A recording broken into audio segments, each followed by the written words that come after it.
From the Lever's reader-supported newsroom, this is Lever Time. I'm David Sirota. President Donald Trump has a problem. If election trends continue the way they're going after Trump rammed his unpopular tax bill through Congress, then his party is going to lose its slim majority in the U.S. House. So Trump is trying to rig the election map by redrawing congressional districts so that they favor Republicans. Ground zero is Republican-controlled Texas, where Trump's allies are trying to take an already gerrymandered congressional map and gerrymander it some more to squeeze out 5 more Republican seats. California Democrats have responded with a plan to retaliate with a new, more Democratic map of their own in their state. Today on Lever Time, we're talking to the Texas congressman caught in the middle of this escalating war, a progressive populist Democratic lawmaker who Republicans have been targeting for decades. They now have Congressman Lloyd Doggett in quite a bind. If their gerrymandering plan passes, Doggett has to choose whether to run in a primary against one of his own party's younger rising stars or retire and give up his chance to run one of the most powerful committees in Congress. What is he going to decide? And what does Doggett think his party should do in the face of Trump's attempt to rig the elections? That's all coming up on this episode of Lever Time.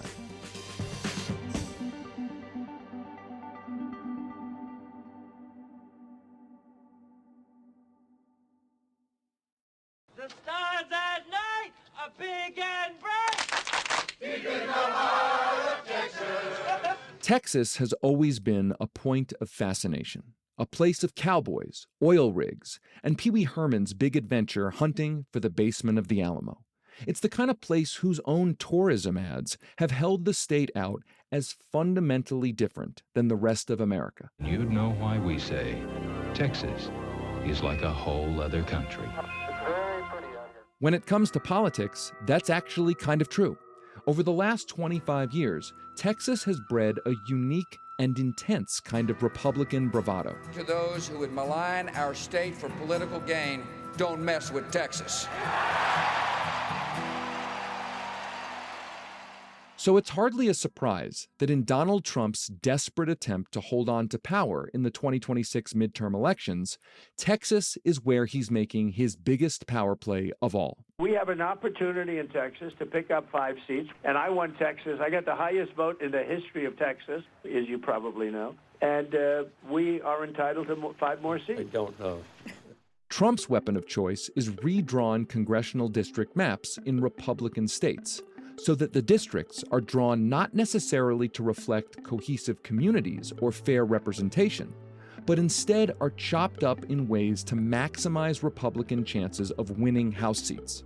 Typically, the drawing of district lines happens once every 10 years in tandem with the U.S. Census count. But Trump has been urging Republican states to break that precedent in what Democrats are calling an attempt at Trumpmandering, a play on the term gerrymandering, which is as old as America itself.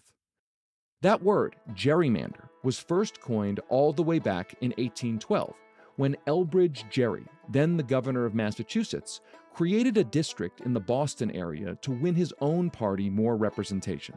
Political satirists at the time pointed out that the shape of Gerry's district resembled a mythical salamander, and thus a time-honored American term was born. Gerrymandering is controversial in and of itself on the local level, but this time, the gerrymandering push is coming from the very top, from Trump, and he's honing in on Texas, where gerrymandered maps could squeeze out even more Republican seats. Of course, Texas Republicans have already pretty intensely gerrymandered the state in their favor over the last few decades. Trump won Texas with 56% of the vote in 2024, but Republicans already control 65% of the state's House delegation. The new map being advanced by Texas Republican legislators now would make it even more extreme. Texas has 38 congressional districts. Look at those that Trump won last year by at least 10 percentage points. Under the current lines, it's 25. Under the proposed lines, it's 30. That's 5 potential pickup opportunities for the Republican Party. 5 seats. Everything's bigger in Texas, even the gerrymandering.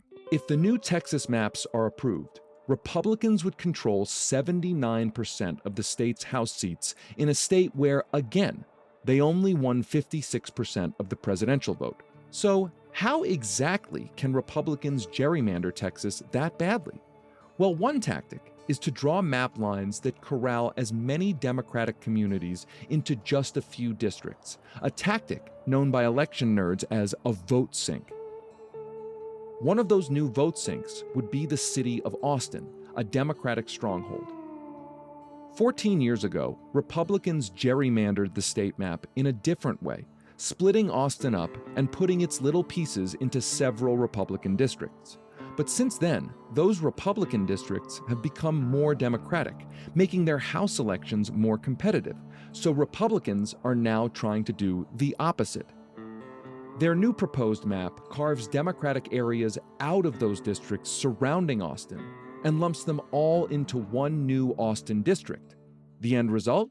In Central Texas, Districts 35 and 37 would essentially merge, forcing two Democrats, Greg Casar and Lloyd Doggett, into a primary battle. Casar is the 36-year-old chair of the Congressional Progressive Caucus. The district he currently represents has been redrawn to be a competitive but Republican-leaning district. So Casar has announced that he's running in the new, heavily Democratic district in Austin. Donald Trump and Greg Abbott don't want a guy like me in Congress because I didn't start my career in the courtroom or the C-suite. So as Trump's new Texas gerrymandering plan has advanced in the state's legislature, all eyes have been on Democrat Lloyd Doggett, the longest-serving member of the entire Texas congressional delegation. I caught up with him this week. Texas has a long history of gerrymandering, and I'm an unwilling expert on the subject. An expert? Because Doggett has survived decades of gerrymandering by Republicans who viewed him as a progressive thorn in their side. Was originally elected here in my home community of Austin and finally returned here after about 20 years of seeing other parts of the state, also representing the Alamo and its surroundings for a while. The reason that people should care about this now is that this is not like prior partisan gerrymandering in Texas. This did not originate in Texas. It originated with Trump and his advisors in the White House, and is all about keeping him in power indefinitely with a compliant Congress so that he can do whatever he damn well pleases. A Casar versus Doggett primary seemed poised to be a generational bloodbath, the young upstart versus the grizzled veteran of political wars, which is a bummer, because Doggett has been one of the best Democrats in Congress for a very, very long time. I got to see him work up close decades ago when I was a staffer on Capitol Hill. He also was the keynote speaker at the very first event for my very first book with the iconic columnist Molly Ivins. This guy is the real deal. He's really one of the good ones. And if you need further proof of that, Doggett this week made a stunning announcement, one that exuded the kind of selflessness you almost never, ever see in modern American politics. Doggett announced Thursday that if the courts keep the new maps in place, he'll back down and avoid a potential primary with another popular Democratic incumbent. Doggett's announcement was a political bombshell, because if Democrats actually win the House in 2026, Doggett would have been in line for a top post on the Ways and Means Committee, the House's most powerful panel. Instead, he's taking one for the team, clearing the way for Casar and a new generation of leadership. Rather than waging an intra-party fight, Doggett says he wants to spend the next 16 months fighting Trump's assault on democracy. What is happening here is bigger than Texas, even though we boast about how big Texas really is. He recognizes that he cannot prevail in the midterm elections without fixing the vote this year. And so what begins in Texas begins to spread across the country. Doggett isn't speculating here. Republicans in the red states of Florida, Indiana, Ohio, and Missouri are reportedly considering plans similar to Trump's scheme in Texas. And Californians are expected to soon vote on a ballot measure that would allow that Democratic state to redraw its lines in retaliation to Trump's Texas plans. Today on Lever Time, I'm sitting down with Democratic Congressman Lloyd Doggett to get the inside story on all of this. Why did he decide to surrender his seat rather than duke it out in a Democratic primary? Will his retirement accelerate the backlash against gerontocracy inside the Democratic Party? And does he think Democrats should pull a Texas and gerrymander the crap out of their own blue states that they control? You've been in Congress since the mid-1990s, and ever since you were elected. As you allude to, Texas Republicans have really been trying to use redistricting to blast you in particular.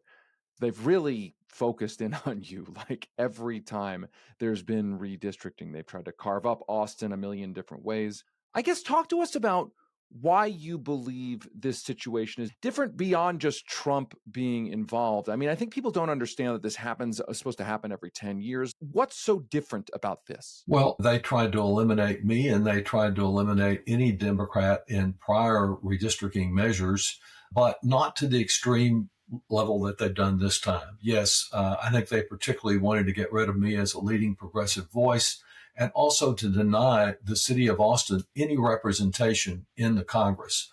Their hope was that they set up a district that would elect one Democrat for representing part of the city, but someone who would live far from Austin and have Austin as a bit of an afterthought.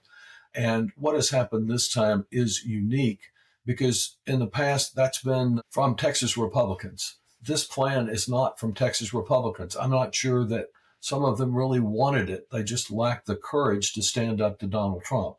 And as I said, this is the beginning of his continued march to tyranny that begins in Texas and moves in September to Missouri to eliminate one or two Democrats there. A great friend of mine, Emmanuel Cleaver, former mayor of Kansas City, who is really well thought of in Congress, but all they have to do to eliminate his district is to slice it up the way they once did Austin, a little like a pizza, just attaching different portions of the city to very red Republican areas so that Kansas City loses its representation and is dominated from red rural areas of Missouri. The same thing may or may not happen to St. Louis. In Indiana, Vice President Vance has gone there and demanded that both Democrats be eliminated. In Ohio, there are 3 seats in danger, 2 definitely, but perhaps not only in Toledo with Marcy Kaptur, the longest serving woman, period, in Congress, and Sykes in the middle of the state, and then Greg Landsman in Cincinnati, all having possible elimination. And then moving on with DeSantis in Florida for 3 to 5 more Democratic seats. DeSantis competing vigorously with Greg Abbott, the governor of Texas, as to which one is worse. But I think probably, though we're still in the runnings, DeSantis has edged out Texas for that honor. I want to play devil's advocate for a second. Sure. What do you say to those who look at Texas and say, well, look, it's a Republican state and has been at this point for a very long time. Elections matter. They've been repeatedly elected to make these decisions, and they're just using the power the way that they're allowed to use it. Well, first, in terms of all the gerrymandering, what I've gone through for 20 years and this, the whole concept of districts is that they represent communities of interest, that you don't line up competing cities in the same district, that you try to include people that have common concerns in a district to ensure that everyone is represented, and that to the extent possible, you have compact districts so that people find their member of Congress accessible. They don't have to put up a cardboard cutout because their member won't show up at a town hall. If they have a problem with the Veterans Administration or the Internal Revenue Service, there's a nearby office that can respond to them on their concerns. That's what's really at stake fundamentally for most citizens, is that when you need help, that you can find it, and it will be not just clicking on to another non-human voice and shifted around everywhere. Beyond that, I think most states have recognized traditionally that they benefit from having some members of each party. When there's a Republican president, we might turn, when there's a bipartisan issue, to that Republican to take the lead in a particular state, and the same thing when there's a Democrat. And also that there's some respect for seniority, that it's important to a state when it has issues, that it has someone on the major committees who's advanced to be a chair or a leader in that committee and can help the state. This is putting all of that aside and saying the only thing that matters is what will help President Trump the most. And we know that President Trump is not concerned necessarily with favoring Democrats or Republicans, in the sense that he will go after anyone that disapproves of him, as we're seeing with John Bolton, as we're seeing on Chris Christie. He'll attack anyone. He wants Republicans in charge because he knows how compliant the House Republicans have been, and that if he has a Republican majority in the next Congress, there'll be no subpoena, there'll be no accountability, there'll be no resistance to the Congress essentially granting him the power of the purse, which has been the traditional strength of the legislature over the executive. And so we move steadily to one-man authoritarian rule. After the break, I ask Texas Democratic Congressman Lloyd Doggett about whether new gerrymandered maps might have a silver lining in forcing more Democratic politicians to have to actively compete in Republican districts for Republican votes. Isn't that necessary to win back places like Texas? Welcome back to Lever Time.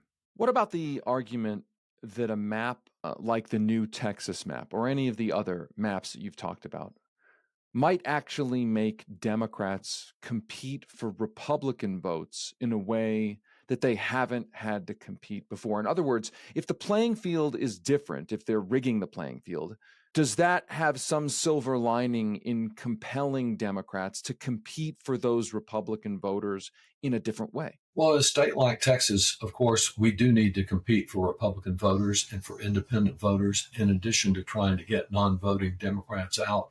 And I should add to the answer to your last question that the fundamental unfairness of having a state that still voted over 40% for Kamala Harris having so little representation in Congress. And the same would be true in California for Republicans who need to have their voice heard. The California response is only about responding to what's going wrong in Texas, not about what is the best for any particular state. As far as appealing to Republican voters, that's great and important. But when you rig these districts up so that they're like a plus 20 Republican district, there is not a Democrat who can really be viable in a district like that. There's a real difference, I must say, in the district that my colleague Congressman Kassar is abandoning, which is a majority Hispanic district, has more Hispanics than the district as configured today, and in which Democrats have been really close. Biden got 49% there, even in the Trump landslide. Our Senate candidate, Colin Allred, got 48%. So that's a district where, yes, we do need to appeal to Republicans. Yes, we need to try to turn around disaffected Hispanics who tended to go to Trump in large numbers in Texas and some other states in the last election. So that's one where reaching out for Republicans, competing, not abandoning the district of Trump will be really important. If Trump goes out of Texas with all 5 of the districts that he created, and we haven't stopped him in any of them, then I think that's a real mistake. And we're contributing to Trump's strength instead of standing up to him and fighting in winnable districts like Congressional District 35 that Congressman Kassar has chose to abandon. Did you make that case to Congressman Kassar? And what's the argument for what has happened here, where he is going to run in the district that you're in? If the maps stand, you would retire. Like, what's the case for that? Well, I will have to leave it to him to make the case because I don't think there's a very good case. The district that I represent, Congressional District 37, it was largely left the same. Over 2/3 of the people that I represent today will be in the reconfigured Congressional District 37. 35 contributes a little less than 1/3. Congressman Kassar has never represented most of the people that I represent today. I think he saw this, and it was proven correct by my action. He saw this as a better place and a better fit for him than going and working in a district that would remain a challenge for a Democrat to hold, an area that is part of his district today, but where he was cut out of the city of Austin. My personal decision was one based on where my priorities should be over the next 16 months and where Democratic priorities should be. I felt that it was in opposing the Trump tyranny, not in fighting other Democrats. And it was clear that as a new generation leader, a younger leader, we were going to have a battle between our respective supporters that would be destructive of our efforts in Travis County to unite against Trump and to support Democratic candidates across the state of Texas. What your decision exemplifies is something that you almost never see anymore in politics, which is selflessness and a decision to serve a larger cause or a larger set of principles. But I want to dig a little bit deeper into some of the things that you said about seniority and how important it is. I mean, there's a lot of talk after the 2024 election. Joe Biden, people saw him decline in office, and there was a lot of concerns about the elected leadership of this country getting too old. That's the argument. And we hear some of that generational argument in what you're saying in your decision, a decision to sacrifice your own career, essentially, for this. But I think there's also the case that you make about seniority, which is that, look, you're on the precipice, potentially becoming the chairman of the most powerful committee in the U.S. House if the Democrats take over the Ways and Means Committee. How do you think about this question about the aging leadership of both parties versus the demand or the desire for new leadership, but also the flip side, which is that you potentially lose something if you don't have more senior leaders in the mix? Well, I think there's merit to the gerontocracy argument, but not taken to an extreme, and that Trump poses such a significant peril to our country that we need all generations participating. There's definitely some ageism here, no doubt about it. And I think when you rely on that, it can be as dangerous as sexism or racism when you cut out people based on something that is not related to the contribution they're making. Who can really doubt that Bernie Sanders is making a real contribution by saying that too many working families are not getting what they deserve and that those at the top of the ladder are not paying their fair share in taxes? I think he's done a remarkable job, and he's 5 to 6 years older than I am. The same can be said of Nancy Pelosi, who, though she's concluded a remarkable time as Speaker and as leader, has remained an active member of our caucus. And frankly, I don't think we would see California acting on redistricting the way they are had it not been for her inspiration.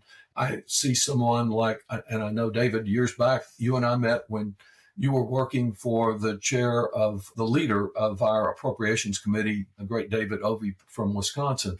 Well, now we have Rosa DeLauro, who represents Yale and a lot of young people. We need her as our leader on appropriations. She understands that process. Seniority is something that still plays a big role in decisions about leadership in Congress. I didn't like it much when I got there, but it grew on me. And I think unless we tap the talents of people of all generations, we will not be successful. We've lost in many elections seniors to the Republicans. We need to not put up a barrier that says you're not welcome anymore, as many of them have found in the private sector in their own jobs. I was, I believe you'll recall, the very first member of Congress to call for Joe Biden to step aside. I remember. And I did that not based on his age, but his performance in the debate and his clear demonstration that he was not electable in polls for month after month. I think there are other members of our caucus, many of them much younger than me, some of them about my age, who did not speak out. Had we had a more unified voice at an appropriate time, then I think we might have been successful in that election, at least had a better chance. And so evaluate our members, and we've got some good ones who are seniors, and we've got some good ones that are brand new and some of the youngest members of our caucus. We need all of them participating, and outside we need everyone participating, and not saying that the solution to all our problems is just having new, younger members. Look, I think people look for kind of simplistic ways of evaluating what's wrong in the system. Oh, I don't like that the system's not responding to me. It must be because they're all old. Right. As opposed to looking at people individually and what they're doing individually and whether they are up to the task, whether they are I completely agree with you. And you speaking out about Biden was incredibly important. It was incredibly courageous. You were essentially all alone. And was initially all alone. Yeah, I mean, it was really, really necessary. Moving forward, what kind of argument is going to be made in the courts about the Texas redistricting plan? What kind of arguments have been made in the past? What do we know about the courts about how those arguments are going to land? Well, we know not to be overly optimistic about the outcome, because before we ever had Trump judges on these courts, they were trying to avoid participation in redistricting. Very limited involvement and disregarding prior gerrymanders. It's not that Texas isn't gerrymandered under the current maps. It's just not gerrymandered to the extreme that Trump insisted upon. The argument that is being made is one that focuses on race. The Texas map under Trump will have half the number of African Americans that it does today, and that's really outrageous. It will have more limited Latino representation as well. And so there is already a trial that was recently completed just this summer on the last Texas gerrymander, the fact that these maps appear to be deliberately intended to eliminate. In fact, the Justice Department called for eliminating some districts and saying they were racially gerrymandered to disadvantage white people. I suppose that Republicans gerrymandering to disadvantage white people is really unique and rather bizarre claim. And what's troubling about it to me, David, is the announcement by the Supreme Court within the last few weeks that it would re-argue a case over racial gerrymandering in the past out of Louisiana. Now it seems to be looking specifically at evaluating Section 2 of the Voting Rights Act. And if that goes away, which is the signal that the Supreme Court is sending, it will not only adversely affect us with this Texas redistricting map, but it will mean that school boards, county commissioner courts, state representative districts, in addition to Congress, all over this country are likely to take a step backward, and we lose participation. We lose a seat at the table on important local decision making for African Americans, in some cases Asian Americans, and certainly Latino Americans, where they'll be cut out of the process if Section 2 is no longer in effect. We're going to take one more quick break. Coming up next, I ask Texas Democratic Congressman Lloyd Doggett if he thinks Democratic states should now fight back by gerrymandering their own districts. Welcome back to Lever Time. Do you think that California and other Democratic states should effectively, I don't love to use the word retaliate, but respond, that they should do what the Texas Republicans are doing or some version of that? Do you believe that's the only path forward right now in terms of trying to put some kind of check and balance on this situation? Absolutely essential. The only way we have to stop Trump is this kind of a response. And pretty amazing to hear Schwarzenegger or a colleague of mine up in New York, Mr. Lawler, or some of the Republicans in California beginning to complain and call for nonpartisan redistricting. They were completely silent when Trump sent his signal to Texas to do this. They have said nothing about partisan gerrymandering until it began to have some effect on them in California. We need it. We don't have many other opportunities other than California. There are far more Republican opportunities than there are Democratic possibilities across the country. My understanding is that in New York, in New Jersey, in Maryland, there may be a possibility of doing a response, but there's a real question whether it can be done before the 2026 election. It might affect 2028 if we have 28 elections and Trump has not seized military power by then, but not now. And maybe there's an opportunity for some improvement in Chicago, in Illinois, probably pretty limited. So the need really is in these other states for people, particularly in Florida, to respond and try to slow down and stop a massive Republican victory there. And in Texas, for people to respond. And even though some districts like CD 35 have been surrendered to Trump, to not let him prevail there and find the right candidate to fight back. What does American politics look like if it becomes a gerrymandering arms race? How does that change a place like the U.S. House? And do you think that the pushback, a potential pushback from Democrats, has the chance to push the Republicans back from this brink? In other words, that it becomes too problematic for them? Well, already the gerrymandering has had its effect in the Congress. It means that so many members only need to look to one side in a primary to worry about. And it means more extremes all the way around in the Congress and less opportunity for people to come together and solve problems in a bipartisan way. As to whether we can stop this from Republicans, I know we can't give up. I've said we need more use of the F word, so long as that F word is fight. We have to fight this at every state. We have to fight it next year. We have to fight it in Texas. That's our only hope of preserving our democracy. And while that's my top concern, it has everyday ramifications for people all over the country. The Congress delegating away its power over Trump's tariff taxes, raising prices for everyone from back to school, and creating great uncertainty for small businesses particularly. It's about reproductive freedom. It's about rising energy costs because Trump thinks windmills cause cancer. It's so many ways that affect us in our daily lives, but overall, it's about whether America in the future will be a country of freedom. I believe we will be the land of the free only if we are truly the home of the brave and are willing to get out and oppose these authoritarian tactics. I want to go back to Texas, where this conversation began. You are somebody who has been in Texas politics for a very long time. And I have wondered, and I think a lot of people have wondered, why have Democrats had such trouble in Texas? If this is all the outgrowth of Republicans fully dominating the state and now using and abusing that power, what accounts for that? It wasn't always like that. What is your theory as someone who has been in Texas politics for as long as you have? What is your theory on what has gone wrong for Democrats there? I don't think it's any one thing. A friend of mine once suggested that Texas was a big South Carolina.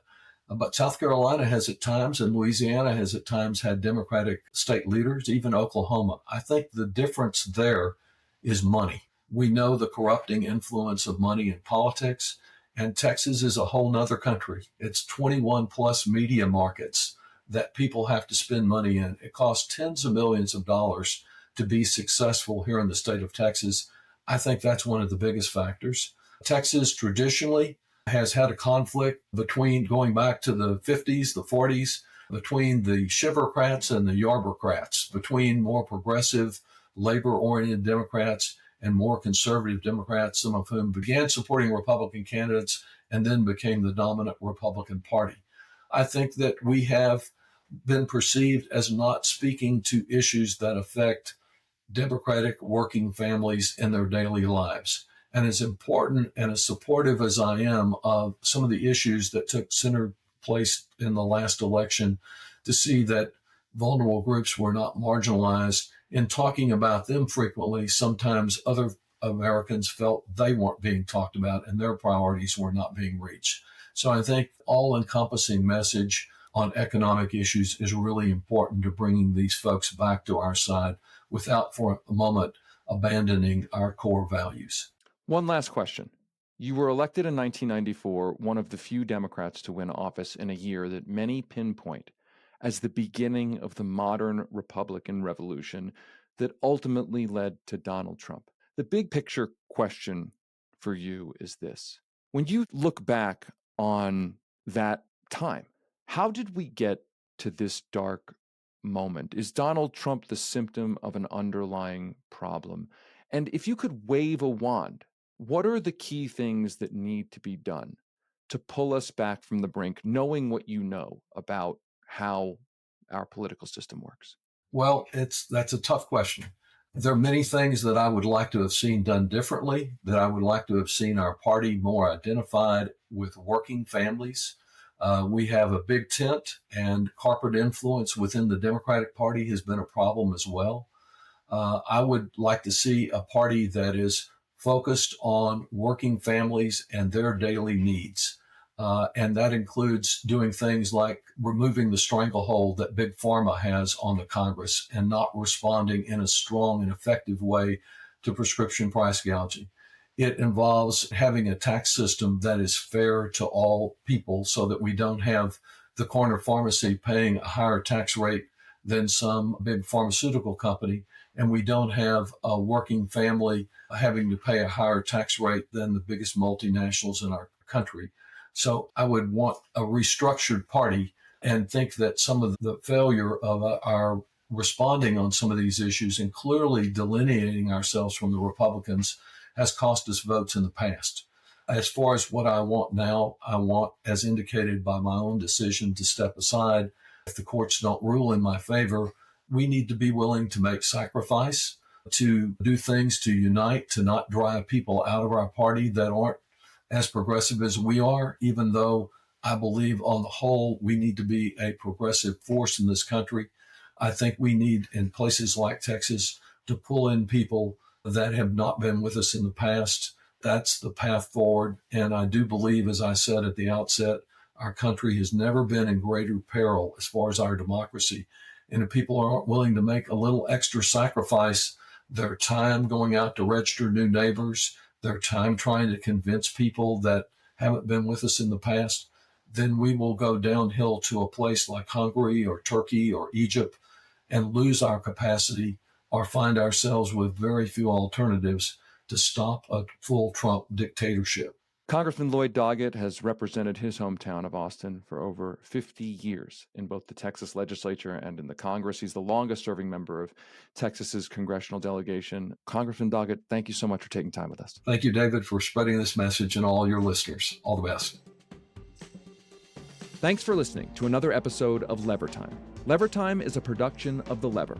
This episode was produced by Ariella Markowitz. It was edited and mixed by Ron Doyle. Our theme music is by Nick Campbell. You can subscribe to Lever Time on Apple Podcasts, Spotify, iHeartRadio, the PRX mobile app, or wherever you get your podcasts. For ad-free episodes, exclusive bonus content, and access to The Lever's entire archive of investigative journalism, please consider becoming a premium subscriber. Head over to levernews.com to learn more about becoming a paid subscriber, or click the link in this episode's show notes. I'm David Sirota. We'll be back next week with another episode of Lever Time.